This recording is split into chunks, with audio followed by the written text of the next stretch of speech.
Hello बच्चों, चलिए प्रश्न पढ़ते हैं। प्रश्न दिया है निम्नलिखित में से कौन सुमेलित है। अर्थात इस प्रश्न में हमें देखना है कि इनमें से कौन सा जो विकल्प है वो सुमेलित है।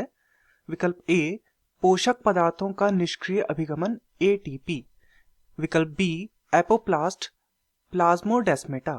विकल्प सी पोटेशियम त्वरित इमोबिलाइजेशन। विकल्प डी धान के नवोद्भिदों में बकाने रोग एफ स्कूक।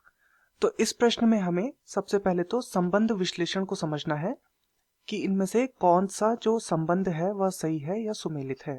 तो इस प्रश्न की जो मुख्य अवधारणा है, मुख्य अवधारणा जो है वो इनके संबंध विश्लेषण के विषय में है। संबंध विश्लेषण विश्लेषण तो चलिए एक एक करके हम सभी विकल्पों को देखेंगे कि इनका संबंध सही से सुमेलित है या फिर नहीं है। तो पहला हमें दिया है पोषक पदार्थों का निष्क्रिय अभिगमन एटीपी। तो एटीपी जो होते हैं वो ऊर्जा अणु होते हैं।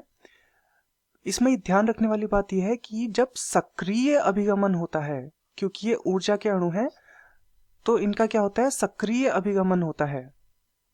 सक्रिय अभिगमन तो वो जो होता है वो एटीपी का होता है। लेकिन यहां पर हमें दिया है निष्क्रिय अभिगमन, तो ये विकल्प हमारा गलत हो जाएगा। अगला विकल्प देखते हैं। अगला विकल्प हमें दिया गया है दूसरा वाला एपोप्लास्ट प्लाज्मोडेस्मेटा। तो प्लाज्मोडेस्मेटा को समझते हैं कि ये क्या होता है। प्लाज्मोडेस्मेटा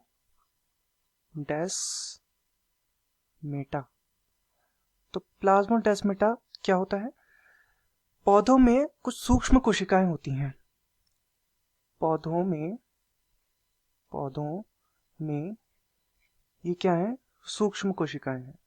सूक्ष्म कोशिकाएं तो ये पौधों की सूक्ष्म कोशिकाएं हैं जो कि कोशिका भित्ति के पीछे होती हैं। कोशिका भित्ति के पीछे ये हमें प्राप्त होती हैं, कोशिका भित्ति के पीछे। साथ ही ये मध्य लैमेला में हस्तक्षेप करती हैं और इस एपोप्लास्ट को प्लाज्मोडेस्मेटा के रूप में जाना जाता है।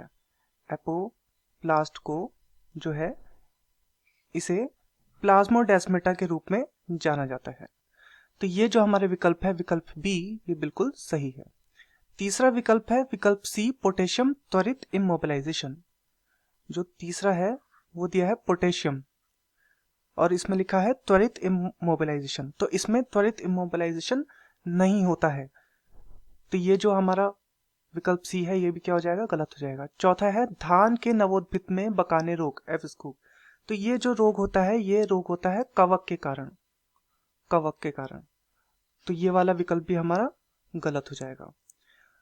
तो प्रश्न में हमसे पूछा गया था निम्नलिखित में से कौन सुमेलित है। तो विकल्प ए पोषक पदार्थों का निष्क्रिय अभिगमन, ये गलत है क्योंकि यहाँ पर एटीपी का सक्रिय अभिगमन होता है, निष्क्रिय नहीं होता।